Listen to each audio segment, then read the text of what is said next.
खबर आ रही कुमार सोनू, माफ कीजिए मैं आपको बीच में ही रोक रही हूं। आशीष के दोस्त के ठिकानों पर इस वक्त पुलिस की रेड चल रही है। आशीष के दोस्त के ठिकानों पर यह पुलिस की रेड है। अंकित दास, आपको बता दें अंकित दास के लखनऊ और लखीमपुर के ठिकानों पर रेड की जा रही है। आपको ध्यान होगा एक वीडियो भी बहुत तेजी से वायरल हुआ था जिसमें जो चोटिल शख्स है वो ये बता रहा था, अंकित दास के नाम का जिक्र कर रहा था। तो पुलिस भी कह रही थी कि क्या अंकित दास वही लखनऊ वाले। तो अब पुलिस की रेड अंकित दास के ठिकानों पर हो रही है। हम ज्यादा जानकारी के लिए सीधा रुख कर लेते हैं। विशाल प्रताप सिंह भी हमारे साथ जुड़े हुए हैं। ये अंकित दास कौन है और इसका कनेक्शन इस पूरी घटना से कैसे है, इसके बारे में पूरी डिटेल दे और कहां कहां पर रेड की जा रही है। देखिए मीनाक्षी, जो हमारे पुलिस सोर्स हैं वो हमको बता रहे हैं कि अंकित दास के लखनऊ के साथ साथ लखीमपुर के जो आवास हैं वहां पर रेड की गई है। हालांकि अंकित दास के बारे में अभी पुख्ता जानकारी पुलिस को नहीं मिल पाई है। दूसरा अहम सवाल आपने पूछा कि मीनाक्षी की अंकित दास का इस पूरी घटना से कैसे लिंक है। बताया जा रहा है कि अंकित दास आशीष मिश्रा का दोस्त है और जिस दिन वहां पर दंगल का आयोजन था, डिप्टी सीएम केशव प्रसाद मौर्य को रिसीव करने गाड़ियां गई थी, उन गाड़ियों में जो पीछे वाली गाड़ी थी यानी कि काले रंग की फॉर्च्यूनर गाड़ी थी, जिसको कि बाद में जब वहां के ड्राइवर से पूछताछ की गई थी तो उसने बताया था कि ये गाड़ी अंकित दास की है। और अंकित दास के बारे में आपको बता दूं कि पूर्व केंद्रीय मंत्री, पूर्व राज्यसभा सांसद और लखनऊ के मेयर रह चुके अखिलेश दास के सगे भतीजे हैं, सगे बड़े भाई के बेटे हैं अंकित दास। हालांकि उनका जो पॉलिटिकल कैरियर है वो बहुत ज्यादा भी ऐसा नहीं रहा है जिसमें किसी बड़े पद पर रहे हों, किसी बड़े ओहदे पर रहे हों, लेकिन भारतीय जनता पार्टी में वो मौजूद थे। आशीष मिश्रा के साथ उनकी दोस्ती है और यही वजह है कि चूंकि थार गाड़ी जिसको कि आग लगाई गई थी, जिससे कि बाकायदा वीडियो में नजर आ रहा है कम से कम कि किसानों का एक्सीडेंट हुआ था, लोगों की मौके पर मौत हुई थी, उसके ठीक पीछे जो गाड़ी चल रही थी ब्लैक कलर की फॉर्च्यूनर, उसके मालिक अंकित दास हैं जो कि लखनऊ के रहने वाले हैं, बिजनेस करते हैं, राज्यसभा सांसद। जानकारी और दें क्योंकि आपने गाड़ी का जिक्र किया और अंकित दास के ठिकानों पर रेड भी की जा रही है। क्या अंकित दास खुद उस वक्त गाड़ी में मौजूद था और क्या वो भी अपने सहयोगियों के साथ इस घटना में संलिप्त था?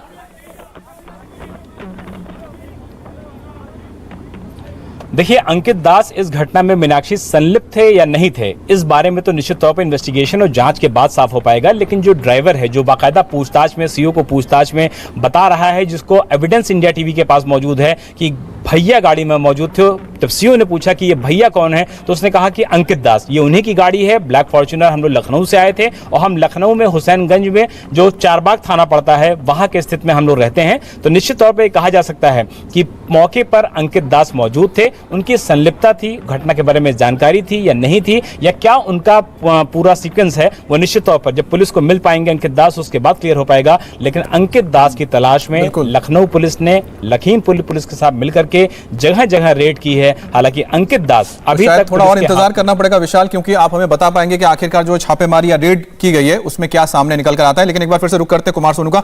कुमार, अगर कुछ भी अंदर से आपको कोई जानकारी मिल पा रही हो कि बात जो सवाल जवाब है शुरू हो चुका है, अगर सवाल जवाब हो रहा है तो इस वक्त क्या उनके सामने जो तमाम अधिकारी है उसके अलावा कोई और लोग मौजूद है? क्या आज किसी के साथ कन्फ्रंटेशन भी करवाया जाएगा जो उनके दो आरोपी को पहले पकड़ा गया, ऐसा भी कुछ है क्या?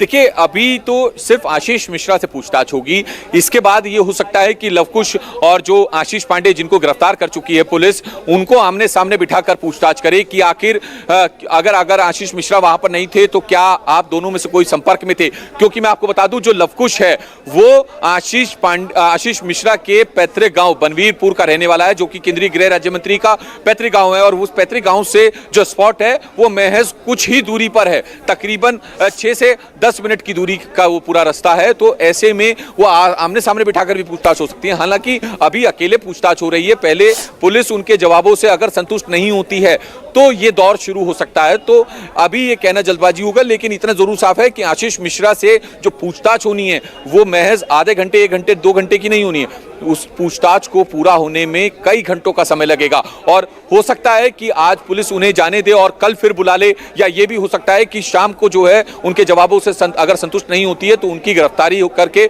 उन्हें कोर्ट में पेश करते। तो ये देखिए तमाम कुमार अभी सोनू, ये जो बात आपने कही है कि सुप्रीम कोर्ट ने जो कल बात कही थी उसमें भी उन्होंने इस बात पे टिप्पणी की थी कि पहली बात तो जितने भी जांच के अधिकारी हैं वो सारे लोकल ऑफिसर्स हैं, और दूसरी बात ये कि अगर कोई और व्यक्ति इस मामले में, यानी कोई आम व्यक्ति इस मामले में इस तरीके से आरोपी होता तो क्या पुलिस भी उसके साथ इसी तरीके से बर्ताव करती जिस तरीके से आशीष मिश्रा, क्योंकि अजय मिश्रा के बेटे हैं इसलिए उनके साथ जो व्यवहार किया जा रहा है। ऐसे में आप ये बताइएगा कि क्या ये पॉसिबिलिटी बनती है कि उनकी गिरफ्तारी भी हो सकती है? देखिए बिल्कुल, मैं आपको बताऊं कि अगर गाड़ी किसी और की होती, किसी की गाड़ी से कोई मर्डर हो जाता है और भले ही वो गाड़ी ना चला रहा हो तो सबसे पहले पुलिस मालिक को पकड़ती है, लेकिन यहां पर मालिक घूम रहा है और उसके बाद जो सुप्रीम कोर्ट ने टिप्पणी की, पुलिस की खिंचाई की, यूपी सरकार की खिंचाई की, वो बेहद गंभीर मुद्दा है। और ऐसे में जो गाड़ी का मालिक है, अगर हम मान भी लें कि आशीष मिश्रा वहां नहीं था तो उनकी गाड़ी थी, तो उनसे पूछताछ होना संभव है और दूसरी बात गिरफ्तारी भी संभव है। हालांकि अभी ये कहना जल्दबाजी होगा, लेकिन इतना जरूर है कि सवालों से अगर के जवाबों से अगर पुलिस संतुष्ट नहीं दिखती और पुलिस को लगता है कि आशीष मिश्रा झूठ बोल रहे हैं और ये फरार हो सकते हैं, इनसे इनकी गिरफ्तारी करना एक बार फिर से जरूरी है। फिर से हम गाड़ी और उस इंसिडेंट पे लौटते हैं। कुमार सोनू जरा दर्शकों को ये बताइए कि आखिरकार उस दिन हुआ क्या था, जो वीडियो हम लोग देख रहे हैं, क्योंकि उसी के बारे में तो सवाल पूछा जा रहा है अंदर आशीष मिश्रा से, तो हम आपसे जानना चाह रहे हैं। जो वीडियो हम देख रहे हैं कि गाड़ियां निकल रही है, 3 गाड़ियां हैं, तो पहले जो थार जाती है, थार लोगों को कुचलते हुए निकलती है, उसके पीछे हम देखते हैं कि फॉर्च्यूनर भी है, एक स्कॉर्पियो भी थी। आखिरकार ये जो गाड़ियां जा रही थी इसमें कौन लोग थे, कुछ इसको लेकर कुछ सामने आया? और दूसरा बताया जा रहा है कि एक और रूट था जिस रूट से मंत्री को निकाला गया था, तो फिर ये कौन सा रूट था जहां से ये तीनों गाड़ियां जा रही थी, जहां पर यह घटना हुई? देखिए दरअसल जो हेलीपैड है वो तिकुनिया गांव में बनाया गया था और वहां पर मंत्री उप मुख्यमंत्री को रिसीव करने के लिए लोग गए थे, जिसमें किसानों का आरोप है कि आशीष मिश्रा जो कि अजय मिश्र टेनी के बेटे हैं वो भी वहां पर मौजूद थे। लेकिन वहां पे क्योंकि किसान जो है लगातार विरोध कर रहे थे तीनों कृषि कानूनों का, और उसी विरोध के चलते जो है ये वहां पर पहुंचे और उस दौरान उनको रिसीव करने के लिए डिप्टी सीएम को, और ये भी कहा जा रहा है कि उसी दौरान ये पूरी हिंसा हुई। वहां से जब लोग ये बीजेपी के तमाम जो कार्यकर्ता या समर्थक थे वहां से भागने लगे तो थार गाड़ी ने जो है कुचल दिया कुछ लोगों को, जिसमें मौत भी हुई। कुल मौतें जो हैं 8 हैं, लेकिन सबकी मौत जो है गाड़ी से कुचलने से हुई, पिटाई से हुई। ये अभी पूरा जांच का विषय है। हालांकि अभी पुलिस पूरे मामले की जांच में जुटी है। कई जगह जैसे हमारे सहयोगी विशाल ने भी बताया कि रेड की जा रही है सबूतों को इकट्ठा करने के लिए। जो अंकित दास के का ड्राइवर है उससे भी पूछताछ की जाएगी। ये तमाम अभी पूछताछ का दौर अभी जस्ट आप ये समझ लीजिए शुरू हुआ है। 10:28 पर आशीष मिश्रा जो है एसआईटी की टीम के सामने क्राइम ब्रांच के दफ्तर में पहुंचे हैं। पूछताछ का दौर शुरू हो चुका है। सवालों की फहरिस्त बहुत लंबी है। आशीष मिश्रा के दिए गए जवाबों से क्या एसआईटी की टीम संतुष्ट होती है या नहीं? अगर संतुष्ट नहीं होती तो गिरफ्तारी जो है संभव हो सकती है और कोर्ट में पेश करके उनका रिमांड भी मांगा जा सकता है। तो फिलहाल ये तमाम सवाल है। हालांकि आशीष मिश्रा और उनके परिवार की तरफ से कहा जा रहा है कि वो बेकसूर हैं, वो दंगल में थे उस दौरान, जो कि उनके परिवार की तरफ से हर साल कराया जाता है। इसलिए अब हम एक काम करते हैं सोनू, एक एक करके सिलसिलेवार तरीके से पॉइंटेड सवालों पर आते हैं। वो संभावित सवाल जो इस वक्त इंडिया टीवी भी दर्शकों के सामने रख रहा है। आपने जो पूरी घटना का जिक्र किया उसमें आपने एक जानकारी और दी कि पुलिस की अभी तक की जांच में ये खाली जो जले हुए खोखे हैं गोलियों के वो भी बरामद हुए हैं। तो क्या हवाई फायरिंग वहां पर की गई थी? और जो एक मृत किसान के परिवार वालों का कहना है कि उनके घर के सदस्य की जान गोली लगने से हुई है और यही कारण है कि 2 बार पोस्टमार्टम भी करवाया गया। तो ये इसका थोड़ा सा कनेक्शन जोड़ के दर्शकों को समझाएं कि कितने एक तो खाली खोखे बरामद हुए, जले हुए खोखे बरामद हुए, और इसके अलावा गाड़ियों में इस तरीके से बुलेट्स को रखने की जरूरत क्या थी?